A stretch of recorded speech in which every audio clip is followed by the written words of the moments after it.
지금 가을비가 내리죠? 네. 가을하면 찾아오는 사람이 생각이 나는가요? 떠나가는 사람이 생각납니까? 봄비가 내리면 떠나가는 사람이 오는 사람이에요. 봄비는 오는 사람, 가을비는? 떠나가는 사람. 그렇죠. 이 가을비가 내리니까 가을이 지고 있습니다. 떠나가는 사람이 생각나는 그 계절입니다. 먼저 영상 하나 감상하시도록 하겠습니다.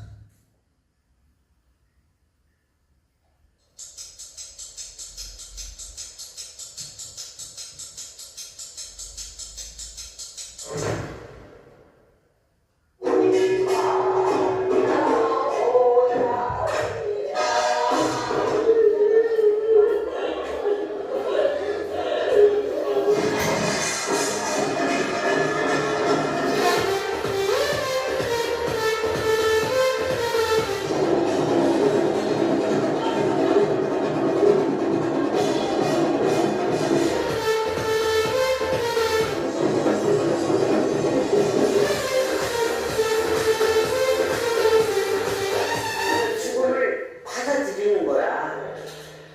누구나 죽잖아. 그렇죠. 그치? 난 서사를 내. 오늘 닭국수 깔 봐. 어머, 너무 아름다워. 이럴 수가 있니? 어머, 너무 좋다.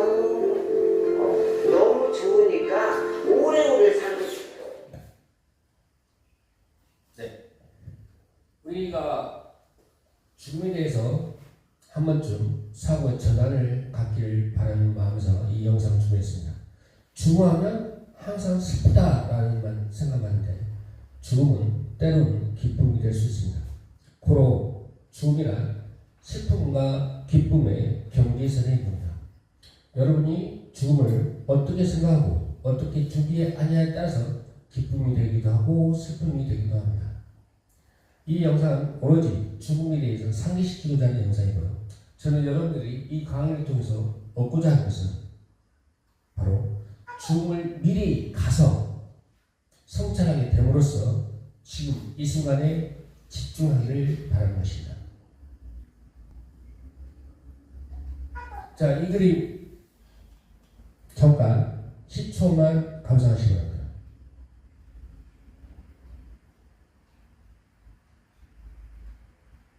네. 우리는 어디서 왔다가 어디로 갈까요? 라는 질문에 철학적으로 접근한다면 이런 답이 가능할 수가 있겠습니다. 엄마의 뱃속이라는 집에서 무덤이라고 하는 집으로 가는 거죠. 소위 요람에서 무덤으로 가는 과정이 인생이고 삶이고 생입니다. 그런데 재미있는 게 있습니다. 우리가 살아간다는 것이 얼마나 아이러니하고 역설적인가. 인간은 언제부터 노화가 시작되냐면 재밌게도 이 안에서부터 노화가 시작됩니다. 코로 노화가 시작된다, 곧 성장된다, 이 말은 노화가 지속되고 있다. 살아간다, 이 말은 죽어간다 라는 의미입니다. 반대로 죽어간다, 이 말은 살아간다라는 얘기입니다.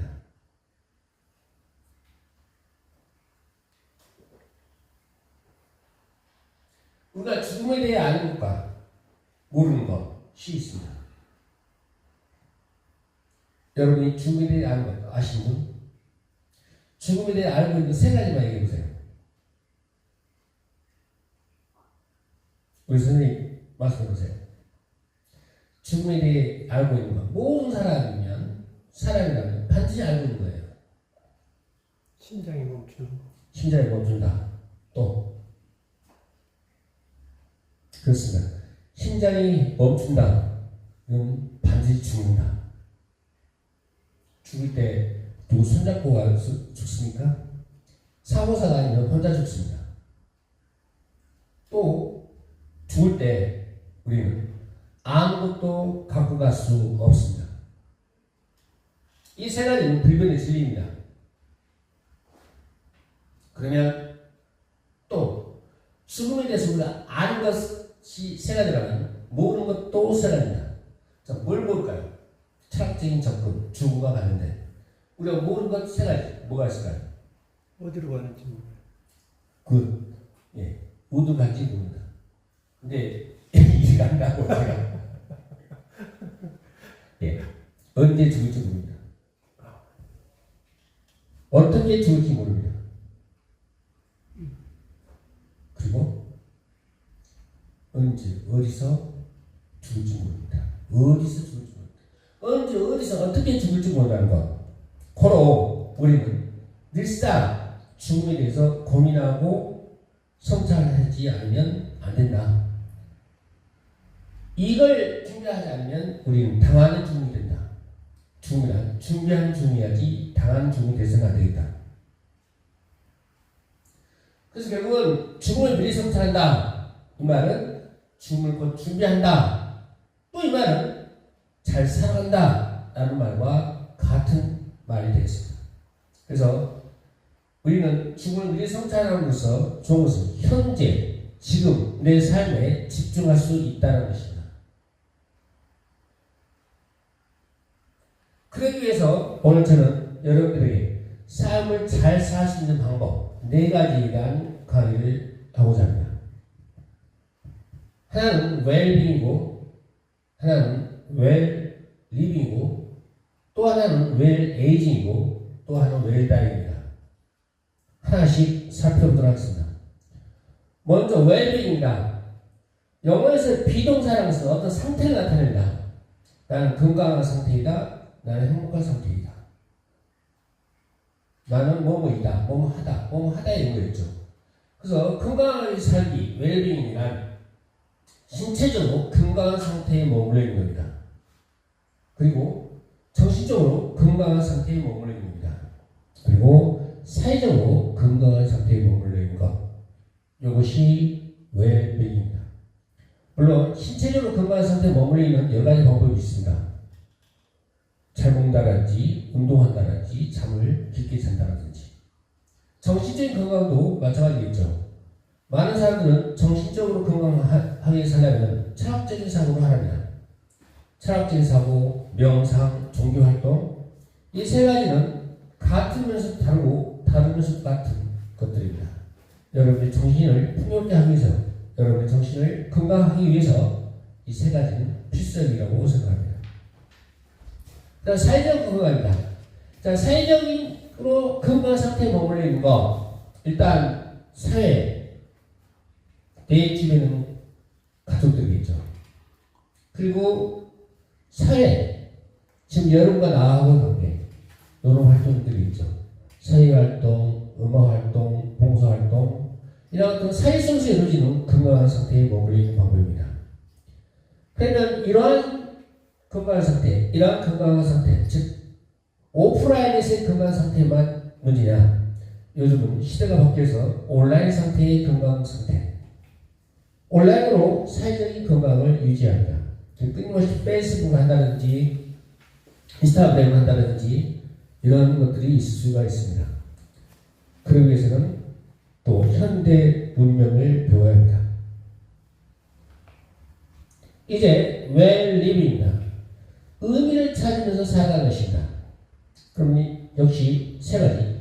자신을 위한 성장, 타인을 위한 성장, 자신과 타인을 위한 성장 3가지로 압축될 수가 있겠습니다.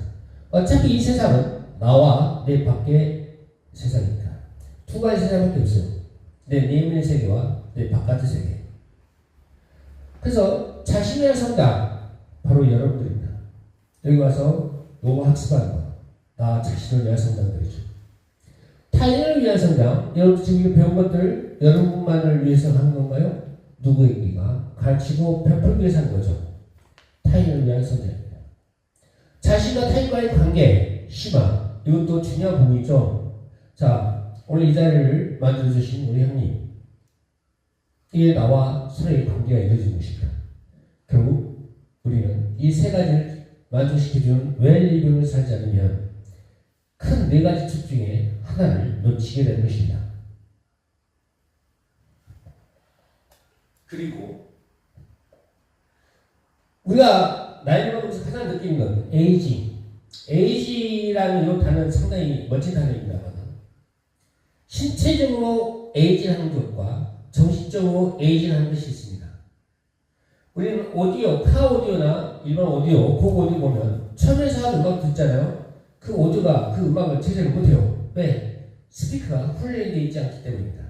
근데 시간이 흐르면서 물리적으로 이 스피커가 파손되어 가면서 이는 고음량의 고질의 음악을 재생됩니다.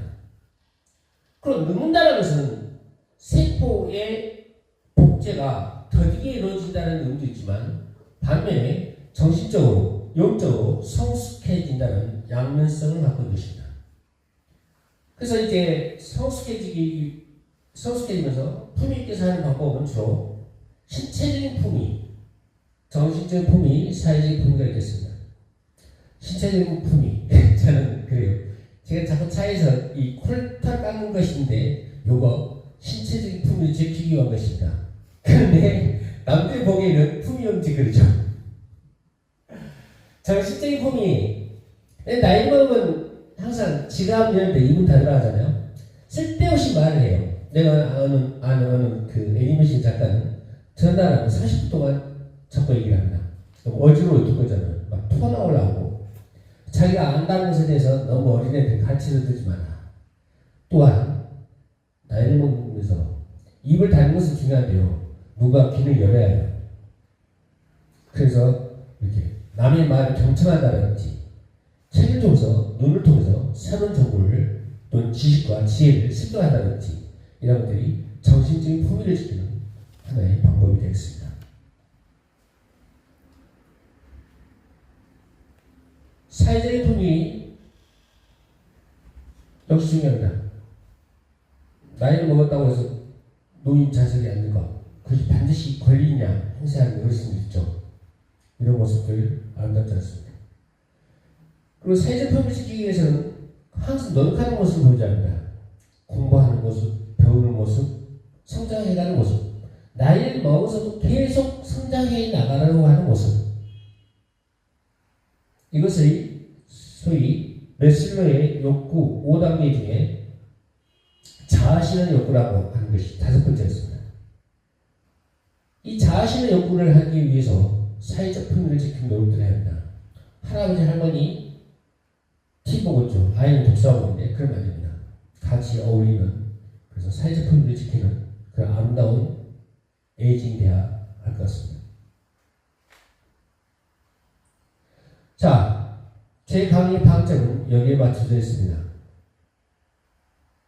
준비하지 않는 주문, 당하는 주문대가 있죠.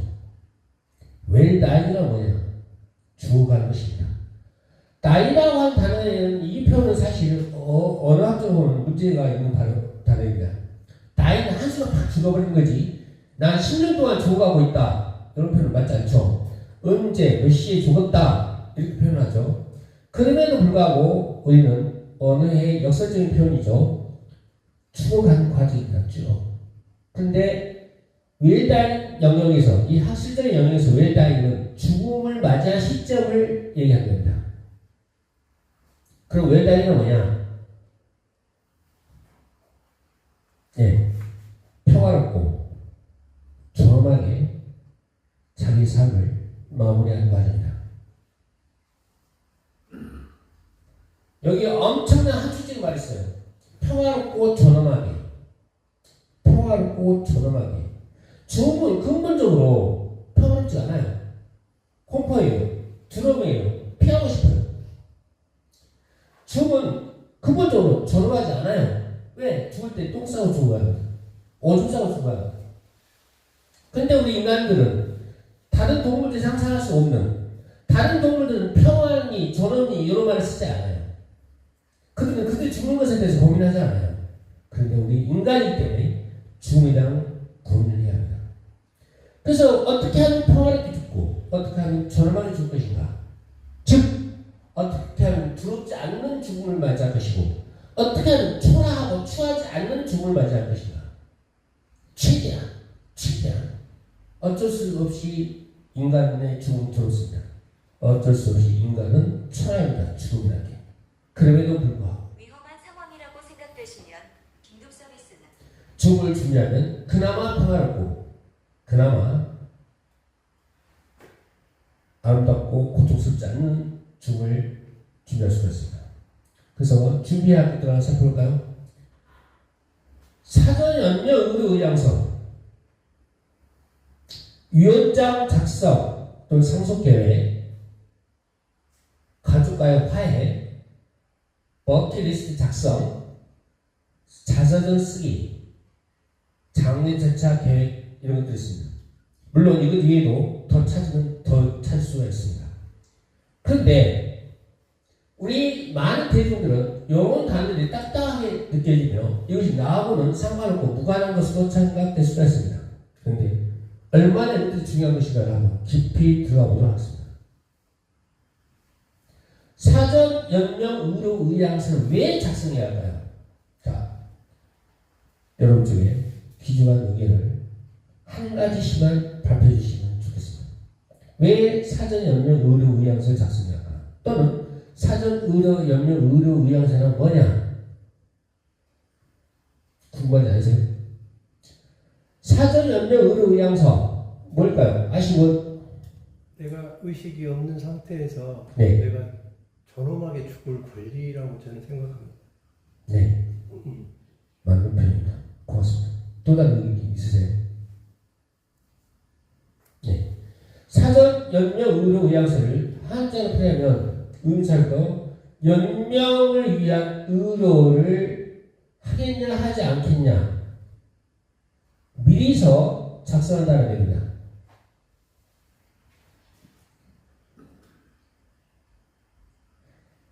사전 연명 의료 의향서를 작성하면 좋은 점들이 있어요. 자신의 의사를 존중하는 죽음을 맞이할 수가 있어요. 즉 나는 내가 죽지 않으면 안 되는 상황에서 필요한 치료를 받겠다 안 받겠다를 내가 결정하는 거예요. 내 자식들이 내 의식 결정하는 게 아니라 내가 결정하는 거예요. 이것도 내가 결정한다. 자기 결정권. 죽음에 대한 자기 결정권. 이것은 다른 말로 표현하면 내가 맞이하는 죽음이냐 당하는 죽음이냐. 나는 맞이하는 죽음을 하고 싶다는 것입니다. 그 다음에 가족의 부담을 경감해 주는 게 있는데요. 그는 아픈 제 개인적인 사연이 있습니다. 만약에 사전 연명 의료 의향서 쓰지 않으면 급하게 병원 실려가게 되겠죠. 그럼 의사가 물어봐요. 연명치료 하려니까 말합니까? 제가 몇 년 전에 제 어머니를 요양원에서 전남대 병원에 모시게 됐습니다. 그때 요양원의 원장이 병원 가시더라도 연명치료를 하지 않겠다라는 말을 하더라고요. 그게 머리에 박혔어요. 그래서 전남도 병원을 갔습니다. 그때 눈이 펑펑 내렸죠? 12월 달에 했던 건데 의사가 물어봐요. 연명을 하겠습니까? 안 하겠습니까? 안 하니까 사인하래요. 사인했어. 그 순간 나는 막 어떤 말로 표현할 수 없는 어떤 감정이 쏟아지는 거예요. 내 어머니의 생과 사를 내가 결정해버린 거야. 그래서 제가 제 안에 기억하고 있겠습니다만 한 2-3시간 마음을 추스리지 못하고 울었습니다. 이런 부담을 내 사랑하는 자식들이 남기고 싶어요? 안 남기고 싶어요? 안 남기고 싶죠. 그 다음에 경제적 부담 많아. 이거 뭐 굳이 말할 필요도 없어. 이 죽어가야 할 사람들을 살리는 데 드는 비용이 얼마나 크겠습니까? 수치로도 있습니다. 죽여가는 과정에서 필요한 그 비용 중에 30%가 연명치료 안 됐습니다. 저놈한 죽음에 대한 실화는 말할 것도 없고 또 의료진과의 의사소통이 돼요. 아, 이 양반이 이 문서를 남겼네. 아, 적당한 시기가 되면 굳이 연명치료 아닌 완화치료를 해주면 쓰겠구나 라고 의사가 판단을 해요. 어느 누구도 거기에 개입할 수가 없어요. 대통령조차도. 다음으로는 위원장 작성 및 상속 계획입니다. 자, 위원장 작성이 왜 중요하냐? 물론 저처럼 가진 게 없는 사람은 별로 중요하지 않다라고 생각할 수가 있어요. 그런데 위원장이 엄청나게 중요한 부분이 있습니다. 위원장은 일단 법적 요건을 준수해야 하는데요. 이거 넘어가고 재산 분배를 명확하게 하는 요소가 될 수 있겠죠. 그 다음에 특별한 요청 반영. 특별한 요청 반영이라는 건 내가 어떤 자산업체, 고아원에 기증을 하고 있어. 그래서 자식들한테 알려준 거. 내 재산의 일부를 매년 이 고아원에 얼마씩 갖다 줘라. 이런 게 있을 수 있겠죠. 근데 만약에 이런 것을 쓰지 않으면 자식들이 그 기준을 멈추게 되고, 그리고 그 고아원은 재정적인 곤란에 처할 수도 있겠죠. 사소한 것들이 엄청 큰 결과를 가져올 수가 있습니다. 그 다음에 미성년자, 미성년자들은 사실은 재산권 행사하는데 여러 가지 어려움들이 있습니다. 그런 것들을 해소해 주기도 하고.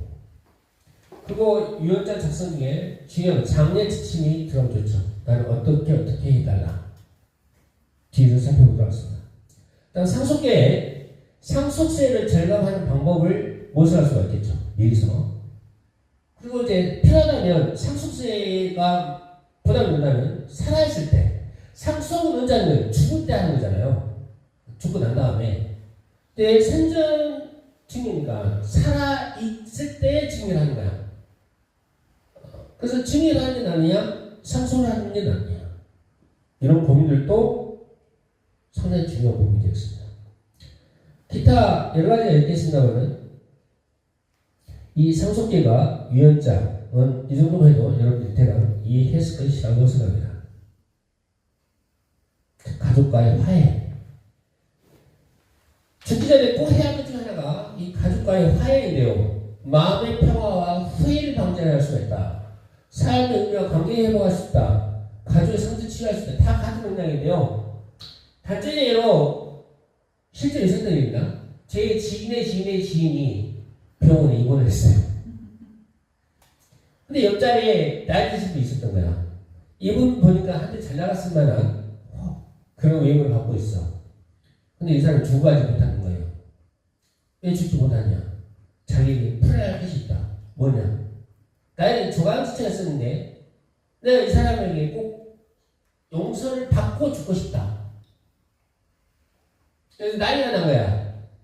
이 여자를 찾아야 하는데 아무 자신 있으니까 찾았겠죠? 찾았는데 이 여자가 안 들어오는 거야. 그 아내가. 난 자기 용서해주고 싶지 않다. 절대로 용서해주고 싶지 않다. 죽어가는 사람 입장에서는 절대로 용서를 받아야 하거든. 그래 내 마음 편하니까. 근데 결국 그 여자는 끝끝내 끌려갔어요. 내 지인의 아내의 손에 의해서. 그래서 어쩔 수 없이 보기 싫은 남편 앞에 섰어요. 남편은 손을 잡아주려고 했지만 결국 손 잡지 않았어요. 그리고 그 남편은 따랐습니다. 자, 이거 하나만으로도 얼마만큼의 화해가 중요한가를 알 수가 있겠습니다. 자, 버킷리스트 작성. 오늘 영화로도 이런 것이 많이 나오죠. 버킷리스트를 작성을 하게 되면 좋은 것들이 많이 있습니다만은 일단 나머지 삶의 목표를 설정할 수 있다는 겁니다. 내가 앞으로 한 달 산다면 그 한 달 동안 내가 할 것이 무엇인가 목표를 설정해서 그나마 남은 한 달일지라도 보람된 삶, 충만된 삶을 생각할 수 있다. 근데 우선순위 재조정 같은 것은 뭘 의미할까요? 내가 이제 죽을 날이 며칠 안 남았어. 내가 가자고 한 번도 여행을 가본 적이 없어. 내가 일을 해야 하는가? 여행을 가야 하는가? 그죠? 죽을 때는 돈 갖고 죽는 게 아닌데.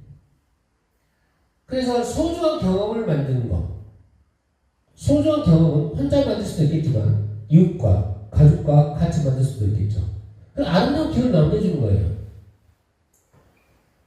내 가족들에게, 내 자식들에게, 내 아내에게, 또는 내 남편에게.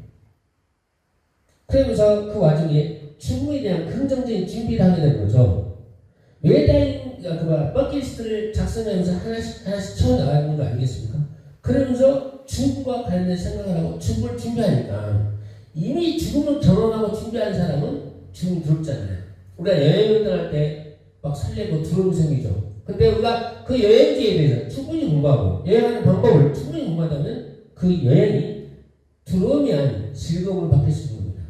코로 버킷리스트를 작성하는 와중이 그 죽음에 대한 공부하는 과정이거든요. 그 그러니 그 죽음이 두려움이 아닌 설레임으로 바꿀 수도 있다는 것입니다. 자서전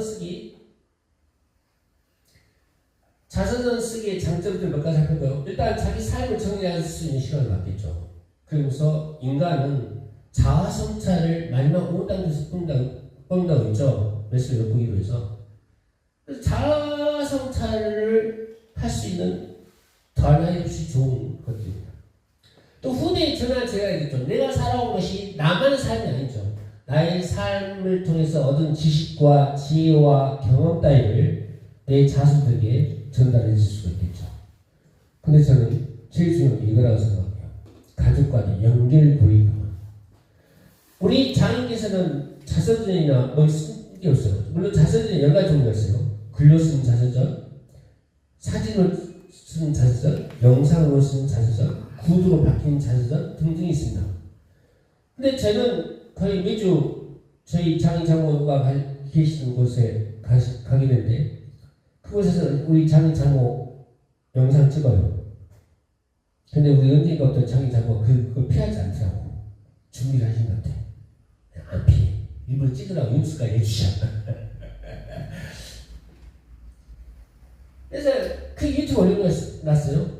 자, 그러면 우리 장인이나 장모님이 돌아가시고 난 다음에 우리에게 뭐가 남습니까? 그 영상이 남는 거죠. 아름다운 추억, 아름다운 기억. 이러한 것들이 우리가 자서전을 써야 할 이유가 되겠습니다. 장례 절차 계획.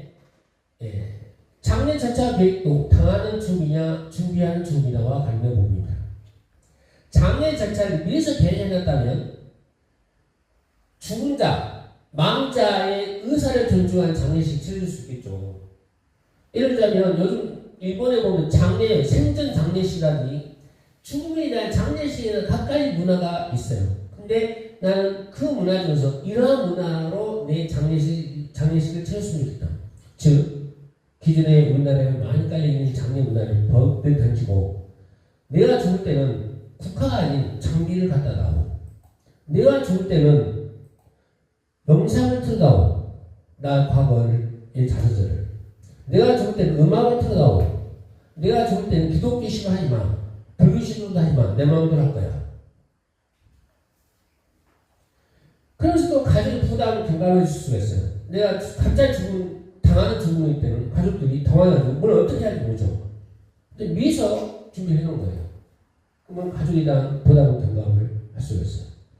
가족 간의 갈등을 혼란 예방할 수가 있죠. 오빠 이렇게 해. 안 돼. 윤자야 이렇게 하자. 안 돼. 이렇게 해. 그 장례 절차로 가족 간에 싸워요. 그런 문제가 발생할 수도 있겠죠. 자, 이러한 것들 때문에 장례 절차를 위해서 계획해 두는 게 좋다. 자, 이렇게 해서 건강한 삶을 유지하는 웰빙과 의미로운 삶을 살아가는 웰리빙, 그리고 성숙해지는 삶을 살아가는 웰에이징, 그리고 평화롭고 조용한 죽음을 마무리하는 웰다잉에 대한 강의인데, 이러한 것들은 결코 따로따로 아니고 웰빙이 웰리빙이고 웰에이징이 웰다잉이고 여기에 동격 표시가 됩니다. 각각 따로따로 노는 게 아닙니다. 하나입니다. 하나. 그래서 이러한 것들이 평화롭고 조용한 죽음을 마무리하는 인생 잘 사는 방법이 되는 것입니다. 인생을 잘 사는 방법. 이 내가 꼭 지켜야 하는데, 저는 여러분들에게 꼭 하고 싶은 마무리를 잘해라. 자, 제가 여러분들에게 딱 15초를 드리겠습니다. 이 모래시계로 계시면서 많은 죽음에 대한 성찰, 생과 사에 대한 성찰을 딱 15초만 하셔야 합니다.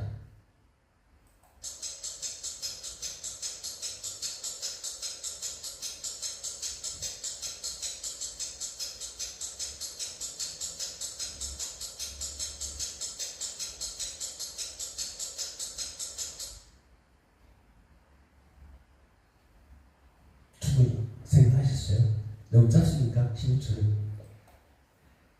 인생이 그런 것 같습니다. 내가 100년 살든 200년 살든 준비하지 않으면 그 기간도 짧아요. 준비된 자에게는 이 15초도 충분해요. 모래시계는 많은 삶이나 성찰을 주는 도구로서 유용하게 씁니다. 쉽게 말하면 이 부분은 생면, 연사가 되겠죠.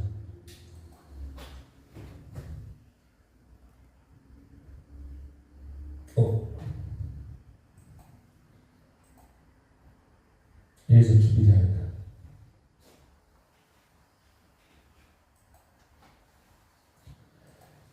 자, 모래가 여기 떨어지죠. 떨어지는데 이 모래들이 갖고 있는 상징적인 의미는 뭘까요? 이 모래가 갖고 있는 상징적인 의미는 나의 희노애락, 나의 노력, 나의 실패, 나의 성공, 나의 눈물, 나의 웃음, 나의 사랑, 나의 시름과 열정이 그 모래알 하나하나가 되는 것입니다. 그리고 이 남아있는 모래의 양이 내가 살아야 할 시간이고, 이 남아있는 모래의 양이 내 삶의 양입니다. 그래서 우리는 태어나면서도 죽는다고 했죠. 이 경계선, 생과 사의 이 오목한 경계선은 망각의 강이고 레이테의 강입니다. 그리고 생이 시작하면서 모래는 떨어집니다. 곧 생이 시작되면서 죽음이 시작됩니다. 생이 시작된 지점에서 죽음이 시작되고, 생이 시작된 지점에서 또 생이 시작됩니다. 죽음이라고 하는 생. 윤회를 믿거나 사회세를 믿는 사람들이 또 다른 삶이 시작되는 부분이 이 경계선입니다.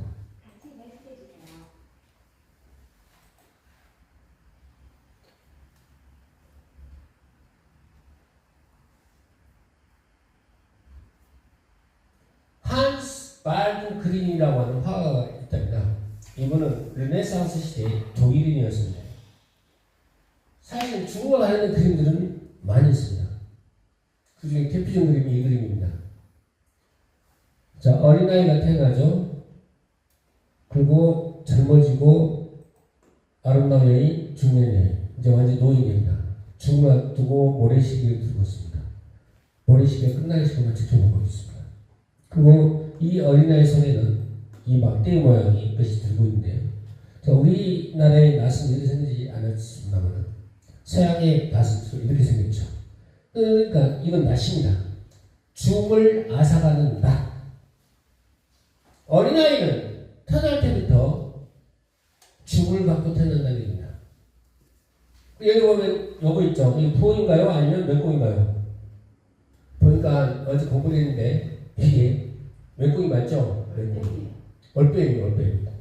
올빼미는 서양 문화에 의하면 죽음을 상징합니다. 올빼미는 한편 지식, 지혜를 상징합니다. 그래서 이 올빼미는 죽음에 대한 성찰, 죽음에 대한 지혜를 상징하는 새가 되었습니다.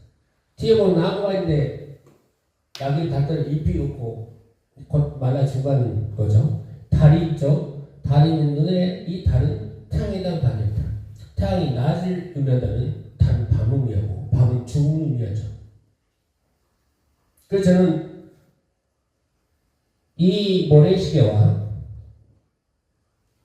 이 그림을 두고두고 생각하면서 살아가면 당하는 죽음이 아닌 준비하는 죽음을 또 맞이하는 죽음을 맞이할 수 있다.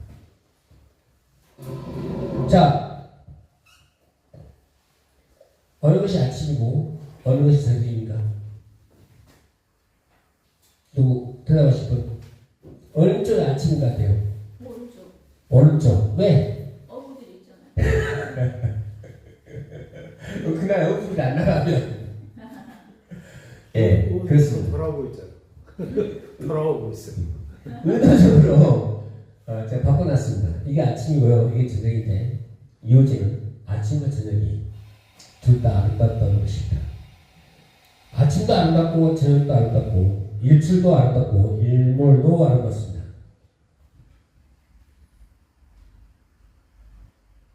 봄에 피는 꽃도 아름답고 가을에 지는 낙엽도 아름답습니다.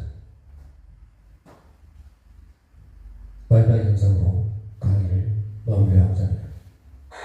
내 삶은 때론 불행했고 때론 행복했습니다. 삶이 한낱 꿈에 불과하다지만 그래도 살아서 좋았습니다. 새벽에 쨍한 차가운 공기, 꽃이 피기 전 부는 달큰한 바람, 해질 무렵 우러나오는 노래 냄새, 온 한 가지 눈부시지 않은 날이 없었습니다. 지금 삶이 힘든 당신, 이 세상에 태어난 이상 당신은 이 모든 걸 매일 누릴 자격이 있습니다. 후회만 가득한 과거와 불안하기만 미래 때문에 지금을 망치지 마세요. 오늘을 살가세요. 눈이 부시게